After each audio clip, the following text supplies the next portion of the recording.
I feel nauseous, believe me. Never had a lot of shit come easy. Had to work hard, struggle just to be me. Had to rise up just so they could see me. Welcome to my channel. तो आज हम करने वाले हैं meaning of liquidation, method of liquidation and liquidators final statement of account. तो what is liquidation? Liquidation is also known as winding up process, क्योंकि liquidation का मतलब क्या है, तब कंपनी बंद हो रही है, ठीक है, तो उसे हम बोलते हैं लिक्विडेट हो रही है। तो उसमें क्या होता है कि जो भी कंपनी के एसेट्स होते हैं उनको बेच दिया जाता है और जो क्रेडिटर्स होते हैं उनको सेटल किया जाता है, यानी सारी लायबिलिटी को पे कर देते हैं और एसेट्स को बेच देते हैं। अगर कोई सरप्लस बचता है तो वो डिस्ट्रीब्यूट हो जाता है अमंग शेयर होल्डर्स। और अगर हमारे एसेट्स ज़्यादा कम है और लायबिलिटी ज़्यादा बन रही है तो शेयर होल्डर से पैसा मंगाया जाता है, उनकी पर्सनल प्रॉपर्टी यूज़ की जाती है। ये हम सिर्फ तब करते हैं तब कंपनी के आर्टिकल ऑफ एसोसिएशन में ये चीज़ मेंशन हो, ठीक है। फिर हमारी लिक्विडेशन हम 3 टाइप से कर सकते हैं, वैसे मेनली 2 आते हैं हमारे, बाय द ट्रिब्यूनल और वॉलेंट्री वाइंडिंग अप। फिर वॉलेंट्री वाइंडिंग अप के अंदर हमारे 2 आते हैं, क्रेडिटर वॉलेंट्री लिक्विडेशन और मेंबर्स वॉलेंट्री लिक्विडेशन। तो इन दोनों की एक हेडिंग बनती है। और कंपल्सरी लिक्विडेशन यानी तब कोर्ट बोल दे, winding up by the tribunal. तो liquidation occurs when a company is insolvent and unable to pay its overdue, यानी वो अपने डेट्स को पे नहीं कर पाती, या फिर और भी सारे केसेस होते हैं जिसके अंदर लिक्विडेशन करना ज़रूरी हो जाता है, वो हम अभी आगे पढ़ेंगे। तो सबसे पहले हम बात करते हैं circumstances leading up compulsory winding up. Compulsory winding up हमारा तब होता है जिस तब कोर्ट ऑर्डर कर दे, और उसको हम क्या बोलेंगे, winding up by the tribunal, court भी बोल सकते हैं, ठीक है। तो इसके ये नाम है, अगर कोई चाहे जिस मर्जी नाम से आए, हमारा आंसर यही रहेगा।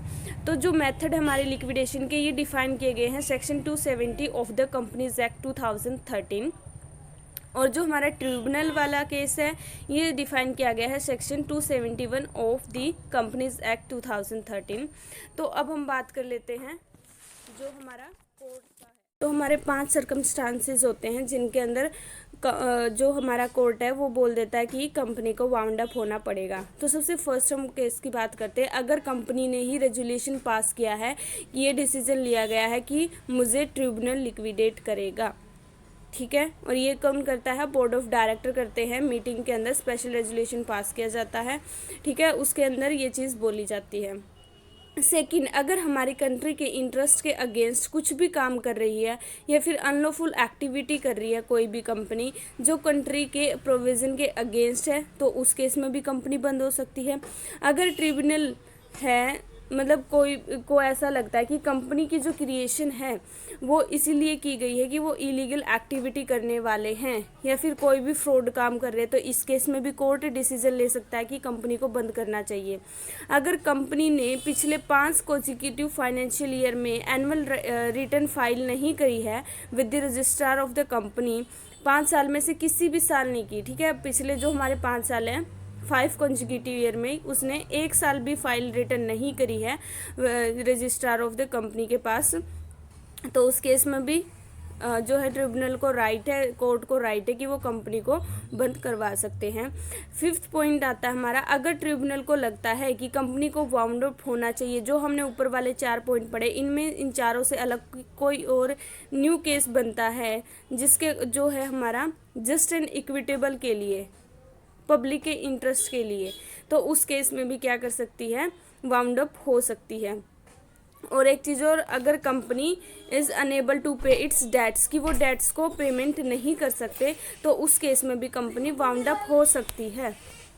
और इसके अलावा जो भी है हमारी लिक्विडेशन होती है तो उसका जो सारा प्रोसीजर है कि एसेट्स लायबिलिटी को पे ऑफ करना, सारे अकाउंट्स को सेटल करना, इसके लिए एक स्पेशल लिक्विडेटर को अपॉइंट किया जाता है। अगर ट्रिब्यूनल के द्वारा वाइंडिंग अप होती है कंपनी, ठीक है, तो इस केस में ट्रिब्यूनल ही लिक्विडेटर को अपॉइंट करेगा और उसके लिए उसको स्पेशल मतलब पेमेंट रेम्यूनरेशन भी दी जाती है कंपनी के द्वारा। इसके अलावा एक चीज़ और ये आती है कि क्या कंपनी सिर्फ सोलवेंट हो तब इंसॉल्वेंट हो क्या तभी वाइंडिंग अप होगी? ऐसा नहीं हो सकता। कंपनी सोलवेंट हो तब भी वाइंडिंग अप हो सकती है, चाहे वो कोर्ट करे या फिर वो खुद भी हो सकती है। लाइक अगर वो स्पेशल ऑब्जेक्टिव के लिए कंपनी बनाई गई है, देन इन केस वो मतलब उनका ऑब्जेक्टिव जो उन्होंने पर्पज़ के लिए कंपनी बनाई है वो उनका फुलफिल हो गया, उसके बाद भी वो वाइंडिंग अप कर सकते हैं। फिर हमारे rules regarding member voluntary winding up. तो अब हम सेकंड केस कर रहे हैं वॉलंटरी वाइंडिंग अप, जो कि सेक्शन 304 ऑफ कंपनीज एक्ट 2013 में डिफाइन किया गया है। इसमें क्या बोला गया है कि हमारे दो टाइप के होते हैं। फर्स्ट हमारा member voluntary winding up and second is creditor voluntary winding up.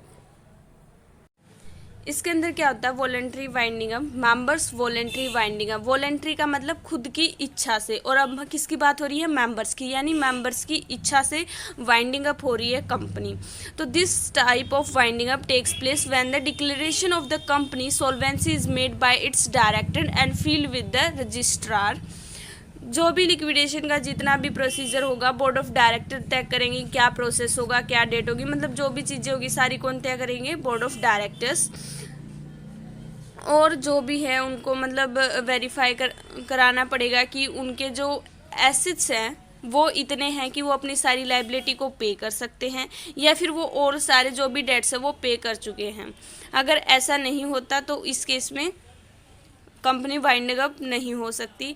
और आफ्टर डिक्लेरेशन क्या होगा? विद इन 5 वीक्स के अंदर कंपनी को रजिस्ट्रार के पास स्पेशल रेजुलेशन की कॉपी देनी पड़ेगी, ठीक है, कि वो वॉलंटरी वाइंडिंग अप कर रहे हैं। तो हमने इसके अंदर क्या पढ़ा कि एक स्पेशल रेजुलेशन पास किया जाएगा, एक मीटिंग की जाएगी जिसके अंदर बोर्ड ऑफ डायरेक्टर सब कुछ सेटल करेंगे और वो बताएंगे कि मतलब हमारी कंपनी वाइंडिंग अप हो रही है, ये वो मतलब सारा प्रोसीजर किस डेट को होगी, क्यों हो रही है, ठीक है। और इसके लिए उसी मीटिंग के अंदर अपॉइंटमेंट किया जाएगा लिक्विडेटर को, और लिक्विडेटर की रेम्यूनरेशन भी उसी टाइम फिक्स की जाएगी, ठीक है। फिर इसके बाद हमारा आता है creditors voluntary winding up. Creditors voluntary winding up में क्या होता है कि कंपनी ने डिक्लेयर नहीं किया है कि वो सोलवेंट है। अगर कंपनी सोलवेंट डिक्लेयर नहीं करती रजिस्ट्रार को तो ये मान लिया जाता है कि कंपनी इनसोल्वेंट है, ये हम प्रीअज्यूम कर लेते हैं। और उस वाइंडिंग अप को हम क्या बोलेंगे? Creditors voluntary winding up. और इसके अंदर क्या होता है कि कंपनी के जो भी क्रेडिटर्स हैं उनको इनकी एक मीटिंग रखी जाती है। उस मीटिंग में ये बताया जाता है कि मतलब क्या क्या हो रहा है कंपनी के अंदर, ठीक है। Full settlement of assets and liability, कि हमारे एसेट्स इतने हैं, लायबिलिटी इतनी है, और जो भी एसेट्स की है फुल सेटलमेंट किया जाएगा। इसके बाद जो कॉपी है जो उन्होंने रेजुलेशन पास करेंगे वो विद इन 10 डेज रजिस्ट्रार के पास भेजी जाएगी। और क्रेडिटर्स या फिर मेंबर्स दोनों क्या कर सकते हैं? लिक्विडेटर को अपॉइंट कर सकते हैं इसी मीटिंग के अंदर। अगर दोनों पार्टीज अलग अलग लिक्विडेटर को अपॉइंट करती है तो जो पर्सन लिक्विडेटर अपॉइंट किया है क्रेडिटर ने, उसको ज़्यादा प्रेफरेंस दी जाएगी, मतलब उसी को लिक्विडेटर माना जाएगा जो क्रेडिटर्स अपॉइंट करेंगे, क्योंकि इसका नाम ही क्या है? Creditors voluntary winding up. तो डिफरेंस क्या हमारा कंपलसरी लिक्विडेशन और वॉलंटरी वाइंडिंग अप में? ये सेक्शन 218 में लिखा गया कि कंपनी इज अनेबल टू पे इट्स डेट्स। बट यहाँ पे क्या होता है कि उन्होंने मतलब जो आर्टिकल है वो फिक्स ड्यूरेशन के लिए लिया गया था, वो अब एक्सपायर हो चुका है। मतलब जहाँ तक बात है ये यही है कि यहाँ पे वो चीज़ें कंपलसरी हो जाती है कि कोर्ट ने डिसीजन लिया। और वॉलंटरी वाइंडिंग अप में या क्रेडिटर्स की बात करेंगे या हम किसकी बात करेंगे? मेंबर्स की, वो कंपनी को बंद। इसके बाद लिक्विडेटर फाइनल स्टेटमेंट अकाउंट। इसके अंदर जो लिक्विडेटर हम अपॉइंट करते हैं वो देखता है कि उसको मतलब जो पेमेंट करनी है, कौन सी पेमेंट करनी है, एसेट्स को रियलाइज करना है, कैसे अमाउंट को डिस्ट्रीब्यूट करना है, ठीक है। तो वो सब कौन देखता है? लिक्विडेटर देखता है। ये हमारी एक कैश बुक की तरह बनाई जाती है liquidator final statement of account. और ये हमारा अकाउंट नहीं होता, एक बुक बोलते हैं हम इसे, ना कि अकाउंट बोलते हैं। इसको हम फाइनल कैश बुक भी बोलते हैं।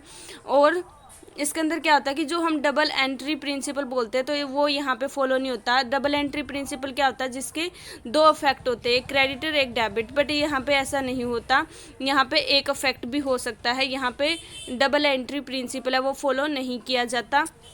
फिर इसके बाद देखो यहाँ पे इसके अंदर क्या होता है कि स्पेशल जो भी हमारे पास जितना पैसा है, जो हमने एसेट से अमाउंट रियलाइज्ड हुई है, एसेट से रियलाइज्ड हुई है, कोई भी सरप्लस बचा है, जो भी हमने सिक्योरिटीज़ वगैरह रखी हुई थी, creditors, proceeds of call made, अगर किसी शेयर होल्डर्स ने अभी तक कॉल नहीं दी है, ठीक है, तो हम उससे कॉल मंगवाएंगे। फिर उसके बाद अगर वो नहीं कॉल कर देते तो क्या उनके शेयर फॉरफिट किए जाते हैं। फिर है हमारी पेमेंट वाली साइड। तो सबसे पहले जो हमारे पास पैसा, उससे हम लीगल चार्जेस की पेमेंट करेंगे, ठीक है, लिक्विडेशन एक्सपेंसेस की, लिक्विडेटर रेम्यूनरेशन दी जाएगी लिक्विडेटर को। तो लिक्विडेटर है, उसको रेम्यूनरेशन 3 टाइप से दी जाती है। फर्स्ट हमारा percentage on amount realise from assets, जो हमने अमाउंट रियलाइज हुई एसेट से, हम उसका कुछ परसेंट कमीशन दे रहे हैं। या फिर percent on amount paid to creditors, जो हमने क्रेडिटर्स को अमाउंट पे की है उसका कुछ परसेंट हम लिक्विडेटर को दे रहे हैं। या फिर percent on amount paid to share holder, यानी जो हमने शेयर होल्डर्स को अमाउंट पे की है उसका कुछ परसेंट कमीशन है जो हम किसको दे रहे हैं, लिक्विडेटर को दे रहे हैं। तो ये 3 टाइप से उसकी पेमेंट होती है। फिर हमारे आते हैं डिबेंचर होल्डर्स, फिर हमारे insecure creditors, then preferential share holder, और सबसे लास्ट में हमारे आते हैं इक्विटी शेयर होल्डर। अगर हमारा पैसा बच जाता है तो हम इनको दे देते हैं रिफंड ऑफ कैपिटल। तो ये थी हमारी liquidator final statement of account, जो कि बनाई जाती है हमारी लिक्विडेटर के द्वारा, ठीक है, जस्ट लाइक कैश बुक ये की रिसिप्ट्स लिखी, अमाउंट एंड फिर उसके बाद जितनी भी हमारी पेमेंट है वो पेमेंट लिखेंगे and then amount. So thank you so much. अगर वीडियो पसंद आई तो लाइक ज़रूर करना and please subscribe my channel. Have a good day.